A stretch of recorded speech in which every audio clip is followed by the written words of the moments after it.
Regardez vos mains un instant. Regardez ces mains qui travaillent, qui écrivent, qui se battent jour après jour. On vous a dit, depuis que vous êtes enfant, que ces mains étaient les seules artisanes de votre destin. On vous a répété ce mensonge poli, cette équation que la société nous injecte comme un sédatif. Travaille dur, sois sérieux, obtiens tes diplômes et le monde t'ouvrira ses portes. Mais nous sommes en 2026 et vous savez, au plus profond de votre âme, que cette équation est cassée. Vous savez que la méritocratie est souvent un plafond de verre qui ne dit pas son nom. Laissez-moi vous raconter une histoire que vous connaissez déjà, car vous l'avez vue de vos propres yeux. Imaginez deux jeunes femmes, appelons-les Sarah et Grace. Elles sortent de la même université, avec exactement le même diplôme en poche. Sarah est une force de la nature. Elle est brillante, major de sa promotion. Elle passe ses nuits à peaufiner son CV. Elle postule à des centaines d'offres. Elle est d'une rigueur absolue sur les réseaux professionnels.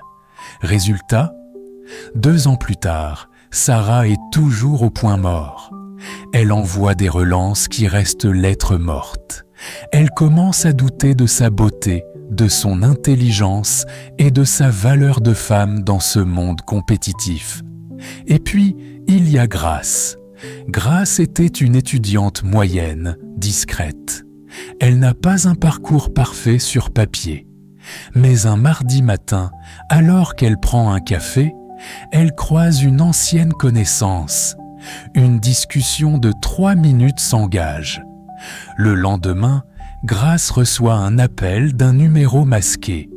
C'est la directrice d'une grande institution qui lui dit « J'ai entendu parler de ton profil. On a besoin d'une femme avec ta vision. Le poste est à toi. Nous discutons des conditions demain. » Pourquoi ? Pourquoi elle et pas Sarah ? Pourquoi Grace, avec moins d'efforts visibles, franchit-elle des montagnes que Sarah n'arrive même pas à gravir, malgré toute sa sueur et son perfectionnisme ? Si vous pensez que c'est de la chance, vous faites fausse route. La chance est un accident passager. Ce que Grace possède, c'est une fréquence. C'est ce que les anciennes appelaient la bonne étoile, mais que nous allons appeler ici le code secret de la faveur. La faveur n'est pas une récompense pour votre travail acharné, c'est un lubrifiant de destinée qui réduit la friction entre vos rêves de femme et la réalité d'un monde difficile. Sans faveur, chaque pas est un combat d'épuisement. Avec la faveur, le chemin se dessine sous vos pieds avant même que vous n'ayez posé le talon de votre chaussure. Avant d'aller plus loin et de vous montrer comment basculer sur cette fréquence de distinction, j'ai un message pour l'armée de femmes et de bâtisseurs qui se lève ici. Nous sommes 900 guerrières et guerriers sur cette chaîne aujourd'hui. 900 esprits qui refusent la médiocrité et l'épuisement du mérite pur.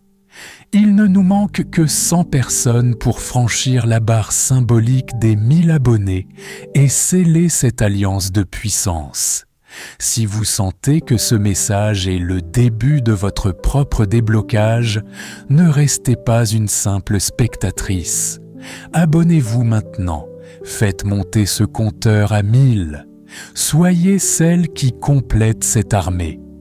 Et pour signaler à l'algorithme de ce monde que vous êtes prête à changer de dimension, descendez tout de suite dans les commentaires et écrivez simplement « Je quitte le mérite, j'entre dans la faveur ». Ne réfléchissez pas, écrivez-le avec conviction. C'est votre premier acte prophétique pour votre nouvelle saison. Aujourd'hui, nous allons briser ce plafond de verre. Je vais vous montrer que la faveur n'est pas injuste, elle est simplement sélective. Et après ces mots, vous saurez exactement comment devenir cette femme ou cet homme que le succès choisit sans hésiter. Nous entrons maintenant dans le vif du sujet. Pour guérir une maladie, il faut d'abord accepter le diagnostic, aussi douloureux soit-il. Et le diagnostic de beaucoup d'entre vous qui m'écoutez aujourd'hui, c'est ce que j'appelle la roue de hamster du mérite. Imaginez ce petit rongeur. Ses pattes s'agitent à une vitesse folle. Il transpire, son petit cœur bat à 200 pulsations par minute. Si vous pouviez lui demander ce qu'il fait, il vous répondrait avec conviction. Je cours, je fais des efforts monumentaux, je donne tout ce que j'ai. Mais si vous prenez du recul et que vous regardez la scène de l'extérieur, vous voyez la tragédie. Malgré toute cette énergie vitale dépensée, la cage n'a pas bougé d'1 millimètre. Il est exactement au même endroit qu'il y a 2 heures, épuisé, haletant mais immobile. C'est l'image exacte de la stagnation malgré l'effort. C'est la réalité de ceux qui travaillent dur mais ne progressent pas. L'Ecclésiaste, dans le chapitre 9, verset 11, dresse un constat glacial qui devrait tous nous faire réfléchir. « J'ai encore vu sous le soleil que la course n'est point aux agiles, ni la guerre aux vaillants, ni le pain aux sages, ni la richesse aux intelligents, ni la faveur aux savants, car tout dépend pour eux du temps et des circonstances. » Relisez bien ces mots. La course n'est pas au plus rapide, le pain n'est pas au plus sage.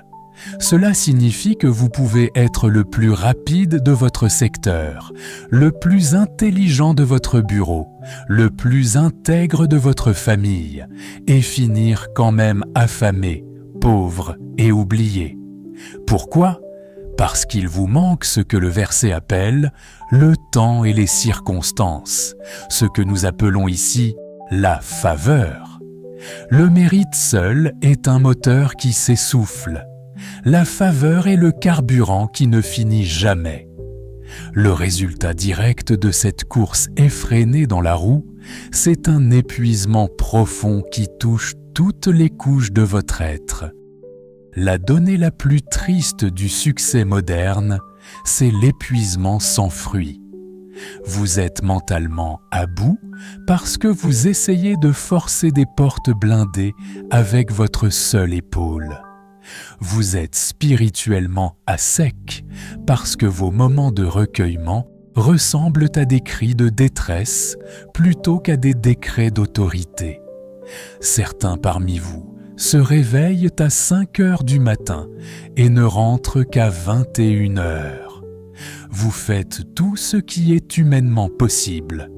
Pourtant, votre compte bancaire ressemble à un désert, vos relations sont des champs de mines et votre carrière semble bloquée sous un plafond de verre indestructible. Cette fatigue-là est extrêmement dangereuse. Elle ne se soigne pas avec du sommeil. C'est une fatigue qui crée de l'amertume. À force de voir des gens moins qualifiés que vous réussir là où vous échouez, vous commencez à envier, à murmurer contre le destin, ou pire, à croire que le succès est le monopole des malhonnêtes. Mais regardez l'exemple de Simon-Pierre dans Luc 5. Il dit à Jésus une phrase qui résume le cri de toute une génération. « Maître, nous avons travaillé toute la nuit sans rien prendre. » Voilà le diagnostic universel. Le travail acharné toute la nuit. L'expertise du pêcheur qui connaît son métier. Le filet jeté avec la précision du professionnel. Mais le résultat ? 0. Pierre était prisonnier de la roue de hamster. Il avait la compétence, il avait l'équipement, il avait la volonté de faire.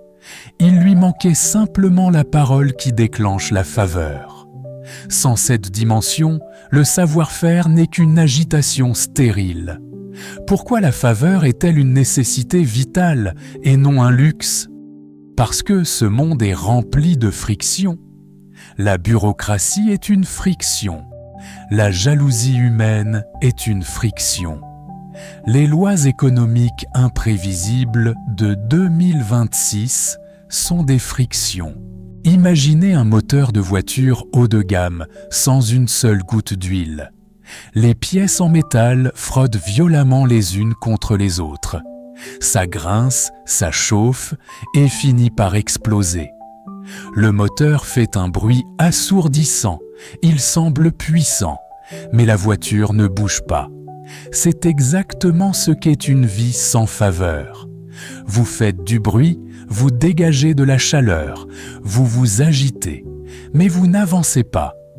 La faveur, c'est le lubrifiant de la destinée. Quand l'huile de la faveur descend sur vos projets, les frictions s'évanouissent. Là où les autres doivent négocier pendant des mois pour un simple contrat, vous obtenez une signature en quelques minutes. Là où les autres font face à des barrages administratifs, vous rencontrez des personnes qui vous disent « Je ne sais pas pourquoi, mais je vais vous aider personnellement ». C'est ce qui est arrivé à Néhémie. Il n'était qu'un échanson, un serviteur. Mais quand il a eu besoin de rebâtir des murailles entières, il n'est pas allé mendier ou s'épuiser en calculs humains. Il a prié pour la faveur. Et le roi lui a donné tout ce dont il avait besoin, les lettres officielles, les matériaux et même une escorte, sans lutte. Pourquoi ? Parce que la faveur avait huilé les rouages du système pour lui. Mon ami, si tu te fies uniquement à ton intelligence, tu es ton propre plafond. Si tu te fies uniquement à tes relations humaines, tu es limité par la fragilité de l'homme. Jérémie 17,5 nous lance cet avertissement.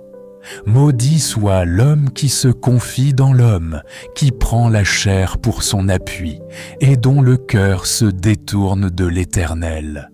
Se confier dans la chair, c'est croire que ton diplôme, ton titre ou tes années d'expérience suffiront à te rendre grand.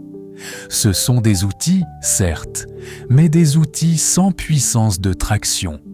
Vous stagnez parce que, sans le vouloir, vous avez construit un hôtel à votre propre capacité.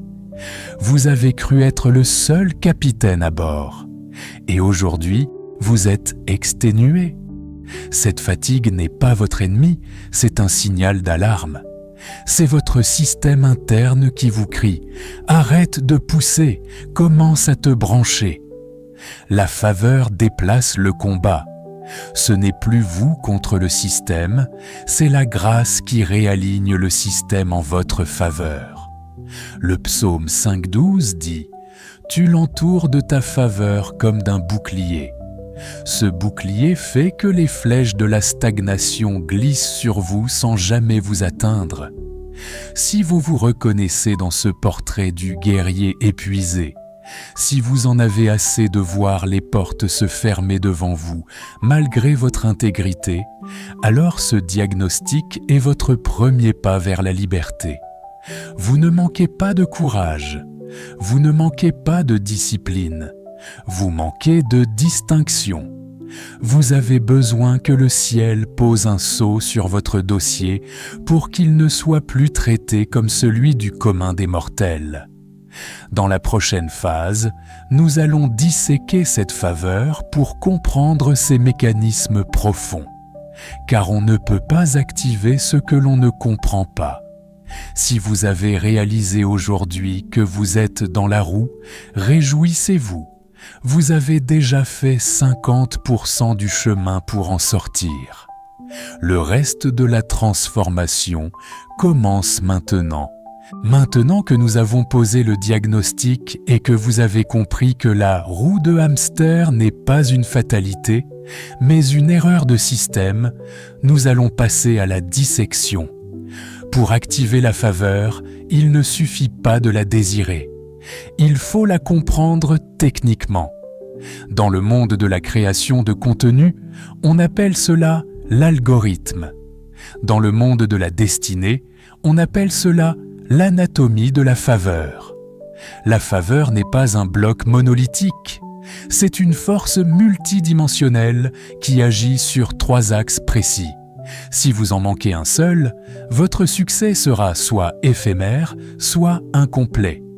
Voici les 3 piliers de votre future distinction. 1. La faveur verticale, l'approbation invisible. La première dimension, la plus fondamentale, est la faveur verticale. C'est celle qui descend directement du ciel vers l'individu. Techniquement, c'est ce qu'on appelle l'approbation invisible. C'est ce moment où, avant même que vous ne parliez à un homme ou que vous ne postuliez à un projet, le dossier de votre vie a déjà été validé dans les lieux secrets. Regardez l'histoire de Marie, la mère de Jésus. L'ange Gabriel ne vient pas lui dire qu'elle est la plus riche ou la plus diplômée d'Israël. Il lui dit « Réjouis-toi, toi à qui une grâce a été faite, le Seigneur est avec toi. » Luc 1,28. En grec original, le mot pour grâce est charis, qui signifie une influence divine sur le cœur. La faveur verticale, c'est le « oui » de Dieu qui précède le « non » des hommes. Pourquoi est-elle cruciale ? Parce que sans l'approbation verticale, vous passerez votre vie à essayer de plaire aux gens, à courir après des réseaux, à quémander des miettes de reconnaissance. La faveur verticale vous donne une autorité silencieuse. C'est ce qui faisait que lorsque Moïse descendait de la montagne, son visage rayonnait d'une telle intensité que le peuple ne pouvait pas le regarder. Il n'avait pas besoin de crier pour être écouté, son aura imposait le respect. En 2026, la faveur verticale se manifeste par une paix intérieure inébranlable et une certitude de direction. Vous savez que vous êtes à votre place, et quand vous savez que le ciel vous a validé, la peur de l'échec disparaît. C'est cette dimension qui vous donne le courage de lancer ce projet que tout le monde juge fou, car vous n'attendez pas la permission de la terre, vous avez déjà reçu le mandat d'en haut. C'est le socle de votre identité. Si vous avez la faveur des hommes mais pas celle de Dieu, vous finirez par devenir l'esclave de ceux que vous essayez d'impressionner. Mais si vous avez la faveur verticale, vous devenez un leader que les autres ont envie de suivre. 2. La faveur horizontale, l'aimant à décideur. Une fois que l'axe vertical est aligné, la faveur se déploie sur l'axe horizontal. C'est la dimension humaine. C'est ici que les choses deviennent fascinantes. La faveur horizontale, c'est cette capacité surnaturelle d'être aimé, choisi et privilégié par des décideurs, souvent sans raison apparente ou logique. Nous avons tous vu cela au moins une fois. 2 candidats pour un poste de direction. Le premier a 20 ans d'expérience et un doctorat. Le second a 5 ans d'expérience et un simple master. Pourtant, le jury de sélection dit « Il y a quelque chose chez le deuxième candidat. Je ne saurais l'expliquer, mais c'est lui qu'il nous faut. » Ce quelque chose, c'est la faveur horizontale. C'est ce que la Bible décrit dans le livre d'Esther. Esther était une étrangère, une orpheline, une exilée. Elle n'avait aucune chance logique de devenir reine de l'Empire perse. Mais le texte dit « Esther trouvait grâce aux yeux de tous ceux qui la voyaient » Esther 2,15. Techniquement, la faveur horizontale agit sur les centres émotionnels des décideurs. Elle crée une prédisposition positive à votre égard. Les gens ont envie de vous dire « oui » avant même que vous n'ayez fini votre phrase. Ils ont envie de vous aider, de vous ouvrir leur carnet d'adresses, de vous accorder des remises, de vous donner des informations confidentielles qui vont vous faire gagner du temps. Pourquoi certains déclenchent-ils cette faveur et d'autres non? Ce n'est pas seulement du charisme, c'est un vêtement spirituel. Quand vous portez la faveur horizontale, vous ne forcez pas les relations, vous les attirez. C'est ce qui est arrivé à Daniel à Babylone. Bien qu'il soit un captif, la Bible dit que Dieu fit en sorte que Daniel trouve faveur et compassion devant le chef des eunuques. Notez bien, Dieu agit sur le cœur du décideur. La faveur horizontale n'est pas de la manipulation, c'est une résonance. Le décideur sent que son propre succès est lié au vôtre. Il ne vous aide pas seulement pour vos beaux yeux, il vous aide parce qu'il perçoit en vous une solution qu'il ne trouve nulle part ailleurs. 3. La faveur circonstancielle, le maître du temps. Enfin, il existe une troisième dimension, souvent négligée mais redoutable, la faveur circonstancielle. C'est ce que le monde appelle la chance ou le hasard, mais que nous appelons le timing divin. La faveur circonstancielle, c'est être au bon endroit, au bon moment, avec la bonne information. C'est le kairos, le moment opportun. Vous pouvez avoir l'approbation de Dieu et être aimé des hommes, mais si vous arrivez 5 minutes après que la porte s'est refermée, vous avez échoué. La faveur circonstancielle orchestre les coïncidences. C'est l'histoire de Ruth. Elle va glaner dans un champ pour survivre. Elle ne connaît personne. Mais le texte dit « Il se trouva par bonheur que la pièce de terre appartenait à Boaz. » Ruth 2:3. Ce « par bonheur » n'est pas un accident. C'est la faveur circonstancielle qui a dirigé ses pas vers le champ de l'homme qui avait le pouvoir de changer sa lignée. En 2026, dans un monde qui va à 1000 à l'heure, la faveur circonstancielle est votre plus grand avantage concurrentiel. C'est ce qui fait que vous décidez d'appeler une personne exactement au moment où elle cherchait quelqu'un comme vous. C'est ce qui fait que vous ratez un avion qui allait avoir un problème, ou que vous prenez un train où vous vous asseyez à côté de votre futur associé. La faveur circonstancielle élimine le gaspillage de temps. Elle aligne les étoiles de votre destinée. Sans cette dimension, vous ferez des efforts justes, mais dans une mauvaise saison. Vous sèmerez des graines d'excellence, mais dans un sol qui n'est pas encore prêt. La faveur circonstancielle vous donne l'intelligence des saisons. Elle vous dit quand parler et quand vous taire, quand investir et quand vous retirer. Elle fait de vous un maître du temps plutôt qu'une victime du calendrier. Comprenez ceci, la réussite totale est la somme de ces 3 piliers. Si vous n'avez que la faveur verticale, vous serez une personne très spirituelle, très intègre, mais pauvre et isolée, car vous ne savez pas toucher le cœur des hommes. Si vous n'avez que la faveur horizontale, vous serez un politicien habile, un réseauteur mondain, mais vous manquerez de substance et de protection divine. Au premier vent contraire, votre château de cartes s'écroulera. Si vous n'avez que la faveur circonstancielle, vous ferez quelques coups d'éclat, vous aurez des moments de chance éphémères, mais sans fondement et sans relation solide pour bâtir un héritage.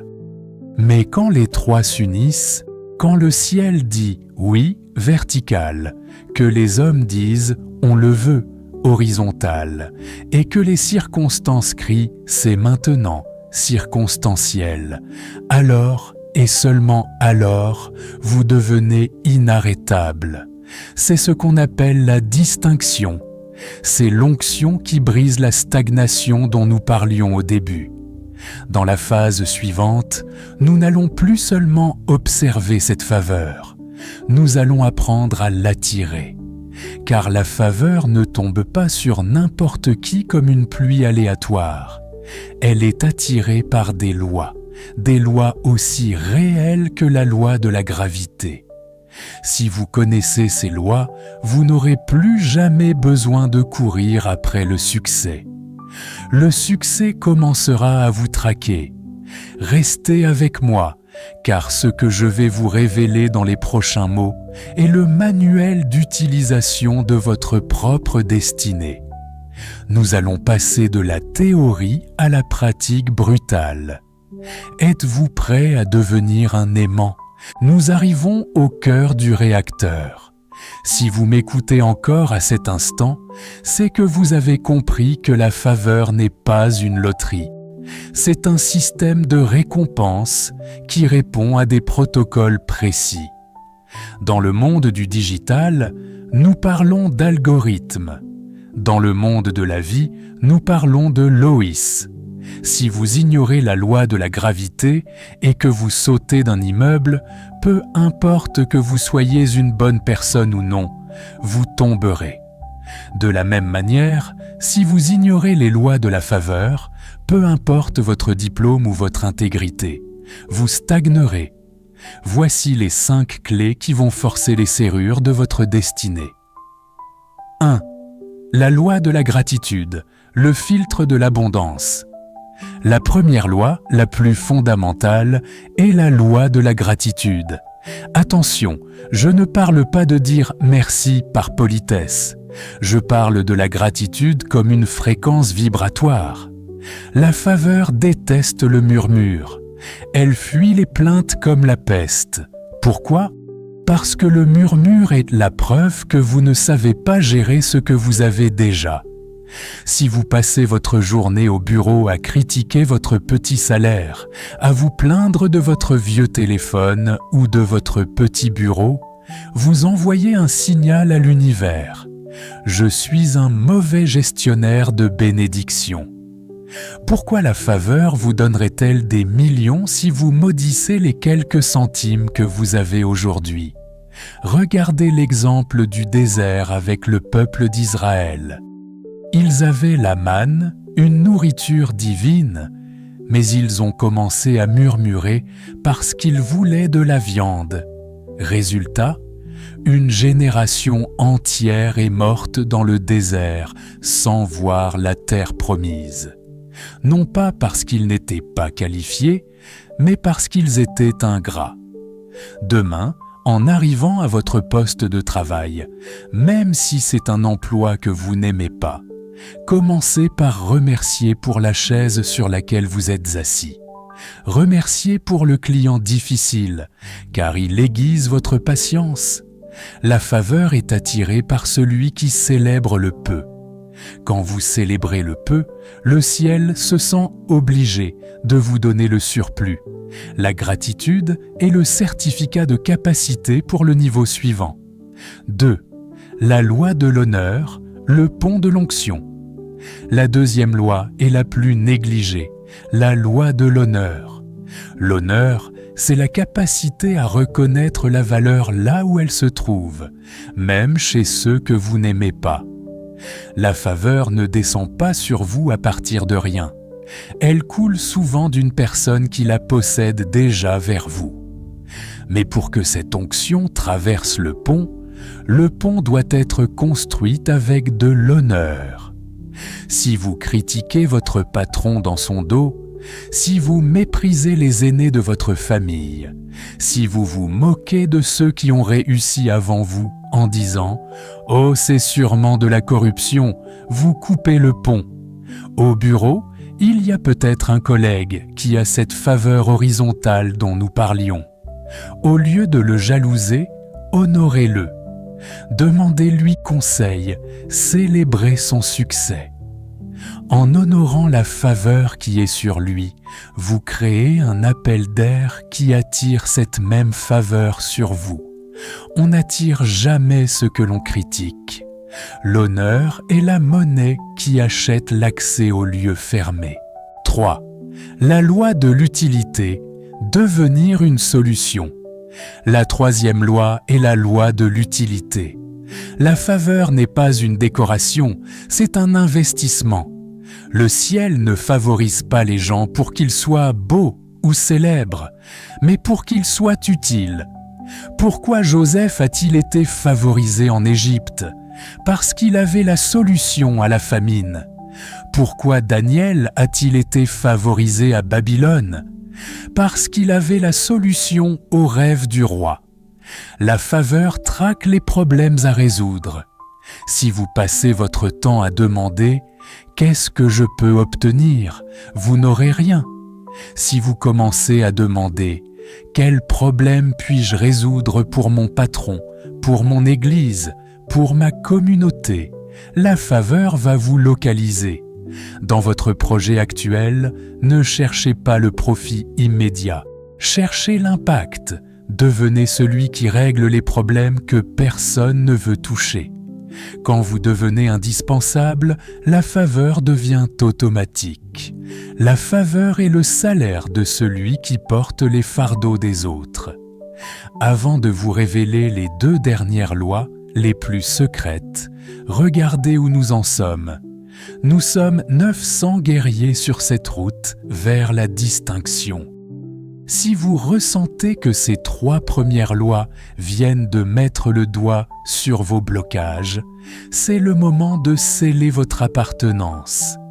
Il ne nous manque que 100 abonnés pour atteindre ce seuil prophétique de 1000. Ne soyez pas un passager clandestin de votre destinée. Abonnez-vous maintenant pour que l'algorithme sache que vous avez choisi votre camp. Et pour les 900 qui sont déjà là, prouvons notre unité. Allez dans les commentaires et écrivez en majuscules « Je ne suis plus un spectateur, je suis une solution ». C'est cette mentalité qui déclenche la 4e loi. 4. La loi de l'atmosphère, le principe du rayonnement. La 4e loi est la loi de l'atmosphère. Vous êtes le résultat des 5 personnes que vous fréquentez le plus, mais aussi des pensées que vous hébergez le plus longtemps. La faveur est une fréquence. Si vous voulez capter la radio « succès », vous ne pouvez pas rester branché sur la fréquence « plainte et misère ». Il y a des atmosphères qui tuent la faveur. Si votre maison est un lieu de dispute constante, si votre cercle d'amis ne parle que de problèmes sans jamais proposer de vision, vous portez une odeur spirituelle qui fait fuir les opportunités. Regardez l'exemple de David. Quand il jouait de la harpe devant Saül, l'atmosphère changeait et l'esprit mauvais fuyait. Votre présence doit changer l'atmosphère d'une pièce. Quand vous entrez dans une réunion de crise au bureau, les gens doivent se sentir soulagés, non pas parce que vous avez toutes les réponses, mais parce que vous dégagez une atmosphère de faveur. Faites le ménage dans vos relations. Éloignez-vous des vampires énergétiques. Créez une atmosphère de victoire dans votre propre chambre. Écoutez des paroles de puissance, comme cette vidéo, chaque jour. La faveur est comme une plante. Elle ne pousse que dans un sol fertile et sous un climat propice. 3. La loi de l'utilité, devenir une solution. La 3e loi est la loi de l'utilité.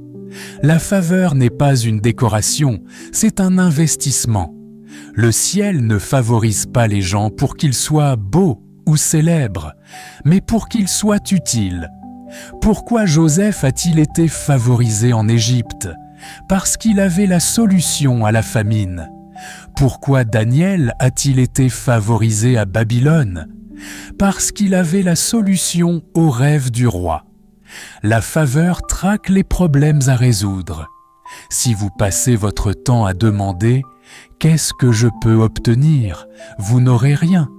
Si vous commencez à demander « Quel problème puis-je résoudre pour mon patron, pour mon église, pour ma communauté ?» la faveur va vous localiser. Dans votre projet actuel, ne cherchez pas le profit immédiat. Cherchez l'impact. Devenez celui qui règle les problèmes que personne ne veut toucher.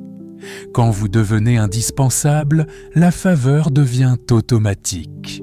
La faveur est le salaire de celui qui porte les fardeaux des autres.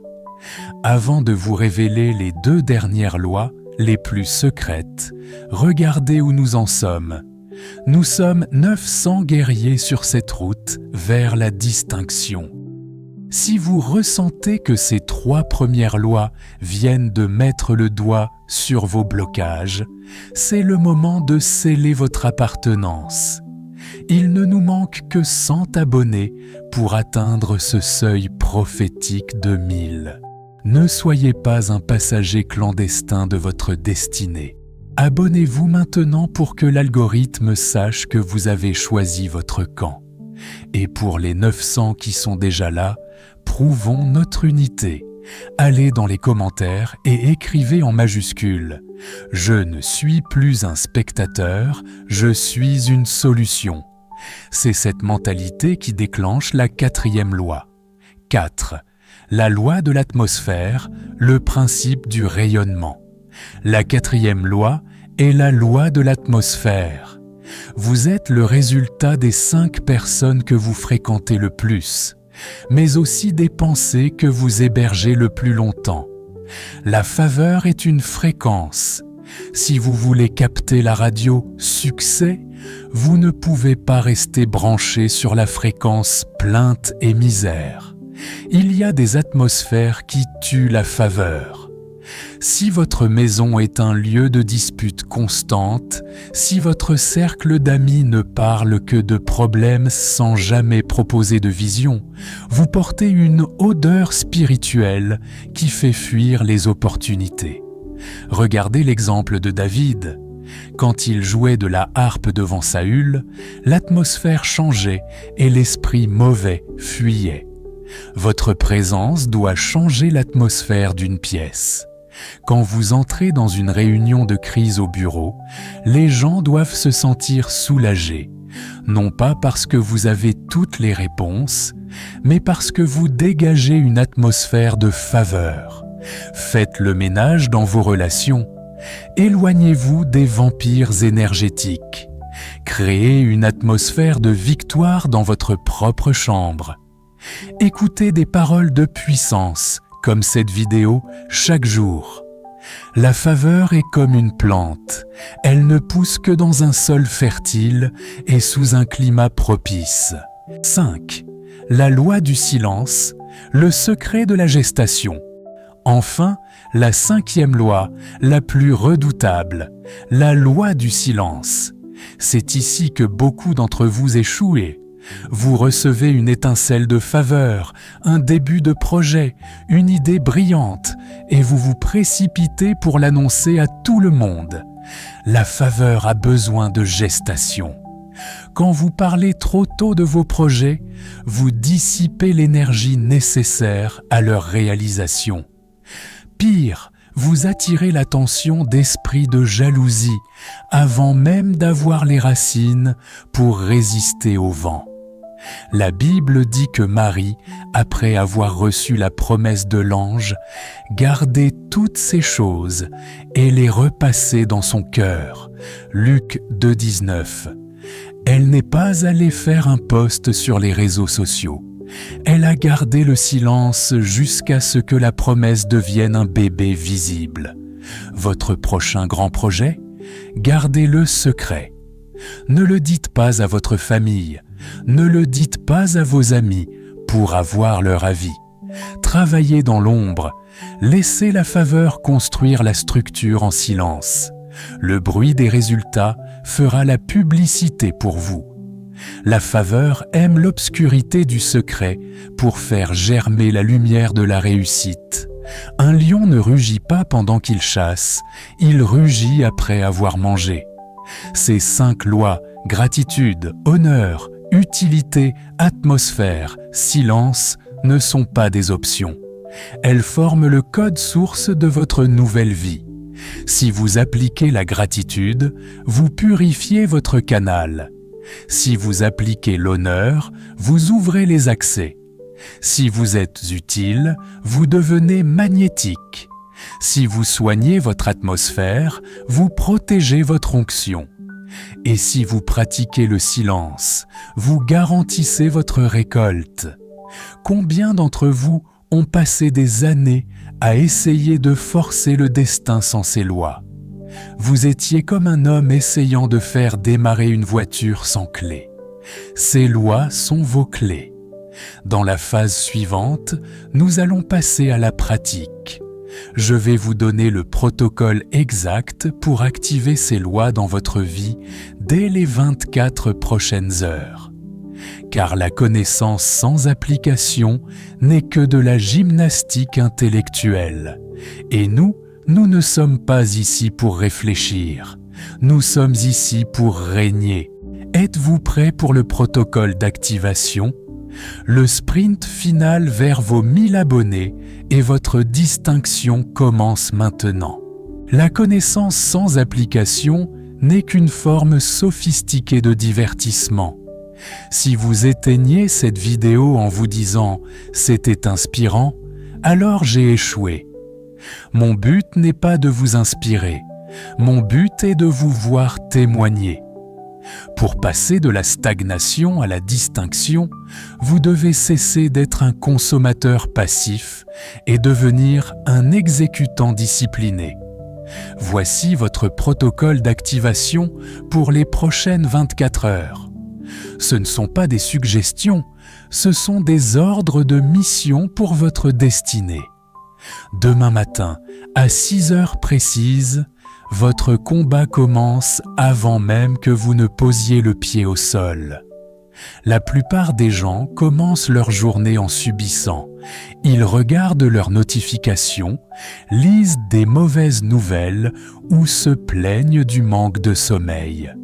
Vous allez prendre possession de l'atmosphère. Dès que vos yeux s'ouvrent, avant même de toucher votre téléphone, vous allez pratiquer la loi de la gratitude de manière agressive. Remerciez pour le souffle, pour le toit, pour l'opportunité d'une page blanche. Puis, debout devant votre miroir, vous allez déclarer votre identité. Ne demandez pas la faveur, décrétez-la. Dites à haute voix, « Aujourd'hui, je ne cherche pas les opportunités me traquent. Je ne quémande pas l'attention, ma distinction m'annonce. » Vous devez saturer votre esprit de cette fréquence avant que le bruit du monde ne vienne la brouiller. Votre langage est le gouvernail de votre faveur. À partir de cet instant, vous allez bannir 3 expressions de votre dictionnaire. Si j'ai de la chance, on verra bien, et c'est dur pour tout le monde. Remplacez-les par le langage de la certitude. Au lieu de dire « j'espère que ce contrat va passer », dites « je prépare déjà l'exécution de ce contrat car la faveur m'a déjà précédé dans cette salle de réunion ». Le langage de la faveur n'est pas arrogant, il est aligné.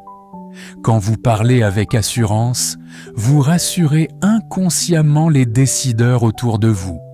Ils sentent que vous savez où vous allez, et la faveur horizontale, humaine, adore les gens qui ont une direction claire. Le doute est un répulsif à faveur. La clarté est son aimant le plus puissant. La faveur humaine passe toujours par des canaux. Il y a, dans votre environnement actuel, une personne qui détient une clé dont vous avez besoin. Ce n'est pas forcément votre patron. Ce peut être un collègue discret, un ancien mentor ou même un voisin. Votre devoir pour demain est d'identifier cette personne. Qui, dans votre entourage, porte une onction de succès que vous n'avez pas encore? Une fois identifié, appliquez la loi de l'honneur. Ne lui demandez rien. Envoyez-lui simplement un message de reconnaissance sincère. Remerciez-la pour son exemple, pour son travail ou pour un conseil qu'elle vous a donné par le passé. En faisant cela, vous ouvrez le canal. Vous créez une connexion spirituelle et émotionnelle qui permettra à la faveur de couler vers vous le moment venu. La faveur ne se mendie pas, elle se cultive par la reconnaissance de la valeur d'autrui. Enfin, voici votre défi le plus difficile. Pendant les 7 prochains jours, vous ne parlerez de votre plus grand projet à personne, ni à votre meilleur ami, ni sur les réseaux sociaux, ni à vos collègues. Utilisez cette énergie pour travailler dans le secret. Laissez la pression monter à l'intérieur de vous. C'est cette pression contenue qui va donner de la force à votre réalisation. Quand vous parlez trop vite, vous videz le réservoir de votre motivation. En gardant le silence, vous forcez la faveur à se manifester dans le concret plutôt que dans les mots. Travaillez sur votre dossier, peaufinez votre plan, priez en secret et laissez vos résultats parler pour vous. Guerrier, nous sommes maintenant 900 sur cette fréquence. Vous avez reçu le diagnostic, l'anatomie des lois et maintenant le protocole. Vous avez toutes les cartes en main. Si vous avez l'intention d'appliquer ce protocole dès demain 6 heures, ne partez pas sans laisser une trace de votre engagement. Il nous reste moins de 100 pas pour atteindre les 1000 abonnés. Votre abonnement maintenant est le premier acte de votre nouvelle discipline. Et pour confirmer que vous avez reçu votre feuille de route, écrivez en commentaire « Protocole reçu, 6 heures, je commence ». Le monde attend votre distinction. Ne le faites pas attendre une seconde de plus. On se retrouve dans la phase finale pour le décret qui va sceller tout ce que nous avons bâti ensemble aujourd'hui. Nous y sommes. Vous avez parcouru le chemin. Vous avez compris la tragédie de la roue de hamster. Vous avez disséqué l'anatomie de la faveur et vous avez reçu votre protocole d'activation pour 6 heures demain matin. Mais il reste une dernière étape. Une étape que les bâtisseurs de destinée appellent le sceller. Le savoir est une semence, mais le décret est la pluie qui la fait germer. On ne demande pas la faveur, on la porte. On ne quémande pas la distinction, on l'incarne. À cet instant précis, je veux que vous fassiez le vide autour de vous. Oubliez vos factures, oubliez vos échecs passés, oubliez même vos 9 vues de la semaine dernière. Concentrez-vous sur la force qui est en train de naître en vous. Je lève ma voix maintenant en tant qu'allié de votre destinée. Je décrète et je déclare que sur votre vie, le cycle de la sueur stérile s'arrête maintenant. Je décrète que là où vous étiez invisible, une lumière surnaturelle commence à émaner de votre dossier, de votre visage et de vos projets. Que la faveur verticale descende sur vous comme une rosée matinale, vous validant là où les hommes vous ont rejeté. Que la faveur horizontale incline le cœur de vos décideurs, qu'ils ne trouvent plus le sommeil tant qu'ils n'auront pas prononcé votre nom pour cette promotion, ce contrat ou cette opportunité. Que la faveur circonstancielle orchestre vos pas, que vous soyez au bon endroit, à la seconde exacte, pour rencontrer votre Boaz. À partir de ce soir, vous ne frapperez plus aux portes. Les portes gémiront sous la pression de votre onction pour s'ouvrir d'elles-mêmes. Vous quittez la foule des anonymes pour entrer dans le cercle des distingués. Guerriers, nous avons bâti quelque chose d'historique aujourd'hui. Nous sommes 900. Si vous avez ressenti cette vibration, si vous savez que votre vie vient de basculer, ne repartez pas comme vous êtes venu. Si vous n'êtes pas encore abonné, faites-le maintenant. Soyez l'un des 100 derniers qui vont nous faire basculer dans la dimension des 1000. Scellez votre appartenance à cette armée de la faveur. Maintenant, pour graver ce message dans le monde physique et informer l'algorithme de votre victoire, faites vibrer la section des commentaires. Ne vous contentez pas de passer, laissez votre empreinte. Écrivez en majuscule comme un cri de guerre. Je porte la faveur. Écrivez-le, visualisez-le, devenez-le. Chaque fois que vous relirez ce commentaire dans les jours à venir, rappelez-vous que vous n'êtes plus seul. Vous êtes porté par une force qui dépasse votre intelligence. La séance est terminée. Le protocole commence demain à 6 heures. Je lirai chacun de vos commentaires. Je célébrerai chacune de vos victoires. Allez et régnez. La faveur est votre nouveau vêtement. Paix et distinction.